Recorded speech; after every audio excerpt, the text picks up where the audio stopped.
Attractions και επειδή βγήκαν 2 Mega Box Free, θα κάνουμε ένα μικρό βιντεάκι για να δείτε τι μπορούμε να πετύχουμε. Να δοκιμάσουμε το δίχημος.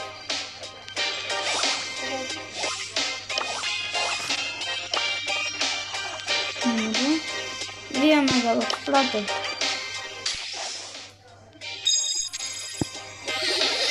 Τρία χάλια. Πολύ κακά θα έλεγα για το πρώτο. Κακό Mega Box. Δεύτερο. 5, μπορεί να τύχει κάτι. 4. Δεν θα πετύχει. Δεν μας πέτυχε κάτι. Εντάξει, και τα φρέδα. Λοιπόν, τα λέμε σε ένα άλλο βίντεο.